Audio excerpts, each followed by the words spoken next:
पहले ही फैसला कर ले। ये 50 शेड्स ऑफ बकचोदी मुझे समझ में नहीं आ रही है। क्या क्या क्या क्या चाहिए, क्या किस चीज की जरूरत है तुझे?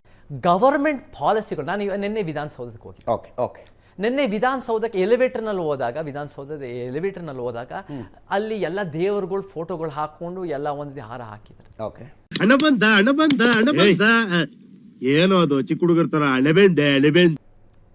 ಪೊಲೀಸ್ ಸ್ಟೇಷನ್ಗೆ ಹೋದ್ರೆ, ಎಲಿಮೆಂಟರಿ ಗವರ್ಮೆಂಟ್ ಸ್ಕೂಲ್ಗೆ ಹೋದ್ರೆ ಬೇರೆ ಬೇರೆ ಸರಸ್ವತಿ ದೇವರುಗಳು ಹಾಕ್ತಾರೆ. ಓಕೆ ನಿಮ್ಮ ಮನೆಗಳಲ್ಲಿ ನೀವು ಖಂಡಿತ ನೀವು ಪೂಜೆ ಮಾಡಕ್ಕಾಗಿದೆ. ಇಲ್ಲಿ ಯಾಕೆ ಸರ್ಕಾರಿ ಶಾಲೆಗಳಲ್ಲಿ, ಸರ್ಕಾರಿ ವಿಧಾನಸೌಧದಲ್ಲಿ ಇದೆ, ಅದು ನಾವು ಒಪ್ಪಲ್ಲ. ಸೊ ಇವಾಗ ಇವ್ನ್ಯಾವನ ಸೆಡೆ ನನ್ ಮಗ ಶೂಟ್ ಮಾಡಿ ಸಾಯಿಸ್ಬಿಡ್ತೀನಿ. ಇರಿಟೇಷನ್ ಕಣ್ರಿ, ಕಳ್ಸಿ ಆಚೆ.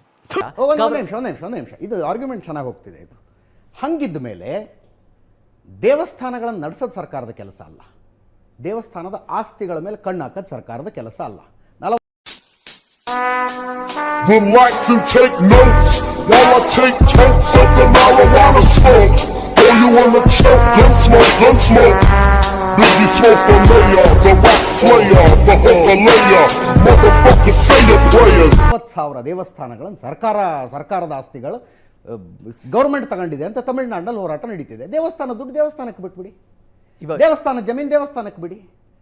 ದೇವಸ್ಥಾನದ ಆಡಳಿತಕ್ಕೆ ನೀವು ಇನ್ಯಾರನ್ನೋ ಕರ್ಕೊಂಡು ಬಂದು CEO ಮಾಡಿ ಅಲ್ಲಿ ಬಿದ್ದಂಥ ಹುಂಡಿ ಕಾಸಿನಲ್ಲಿ ನೀವು ಪೊಲೀಸಿಗೆ ಸಂಬಳ ಕೊಡ್ತೀವಿ, ಆದರೆ ಪೊಲೀಸ್ ಸ್ಟೇಷನ್ನಲ್ಲಿ ಫೋಟೋ ಇರಬಾರ್ದು. ಈ ಆರ್ಗ್ಯುಮೆಂಟ್ ಯಾಕಿದು? ಡಬಲ್ ಸ್ಟ್ಯಾಂಡರ್ಡ್ ಅಲ್ವಾ ಇದು? Double standard.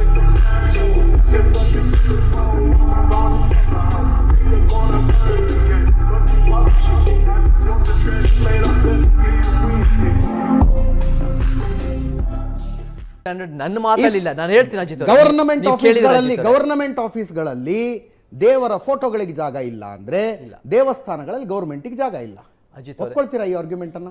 ಅಜಿತ್, ಮುಜರಾಯಿ ಇಲಾಖೆ ನಾನು ಖಂಡಿತ ಇದನ್ನು ಒಪ್ಕೊಂತೀನಿ.